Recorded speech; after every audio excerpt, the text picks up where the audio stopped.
జగన్ రెడ్డి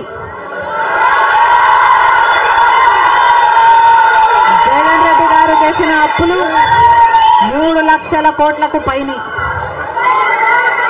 మొత్తంగా ఈరోజు అప్పులు 6.5 లక్షల కోట్లు. రాష్ట్రానికి చెందిన అప్పులు, కార్పొరేషన్లకు చెందిన లోన్లు చెల్లించాల్సినవన్నీ కలుపుకుంటే 10 లక్షల కోట్ల అప్పుల భారం ఆంధ్ర రాష్ట్రం మీద ఉంది. మరి ఇంత అప్పులు చేశారే, ఇన్ని డబ్బులు తెచ్చారే, మరి రాష్ట్రంలో ఏదైనా అభివృద్ధి జరిగిందా అని భూతద్దం పెట్టి చూసినా ఎక్కడా కనిపించదు. రాజధాని ఉందా?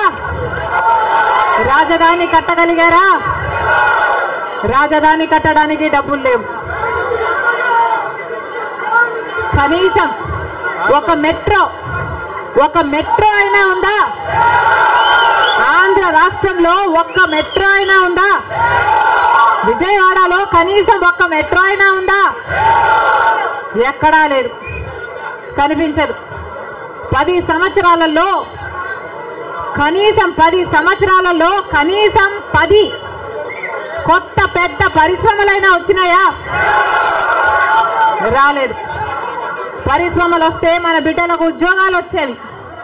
వచ్చినాయా మన బిడ్డలకు ఉద్యోగాలు? రాలేదు. కనీసం రోడ్లు వేసుకోవడానికి కూడా డబ్బులు లేవు ఆంధ్ర రాష్ట్రంలో. కనీసం ప్రభుత్వ ఉద్యోగస్తులకు జీతాలైనా సమయానికి ఇస్తున్నారా? దానికైనా డబ్బులున్నాయా? దానికి కూడా డబ్బులు లేవు. దేనికి డబ్బులు లేవు. అభివృద్ధి జరగలేదు. కానీ దళితుల మీద జరిగే దాడులు మాత్రం 100కు 100% పెరిగాయి.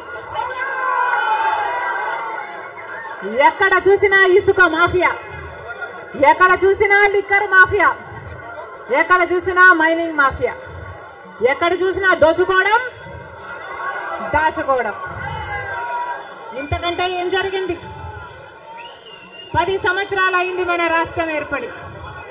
స్పెషల్ స్టేటస్ గురించి, స్పెషల్ స్టేటస్ వస్తే మన రాష్ట్రానికి స్పెషల్ స్టేటస్ వస్తే, ఆంధ్ర రాష్ట్రానికి స్పెషల్ స్టేటస్ వస్తే ట్యాక్స్ డిడక్షన్స్ వస్తాయి, రాయితీలు, ఇన్సెంటివ్స్ వస్తాయి, పరిశ్రమలు వస్తాయి. పరిశ్రమలు వస్తే మన బిడ్డలకు ఉద్యోగాలు వస్తాయి. కానీ 10 సంవత్సరాలైనా స్పెషల్ స్టేటస్ మాత్రం ఆంధ్ర రాష్ట్రానికి రాలేదు. రాలేదు అనడం కంటే పాలకులు తేలేకపోయారు అనడము కరెక్ట్.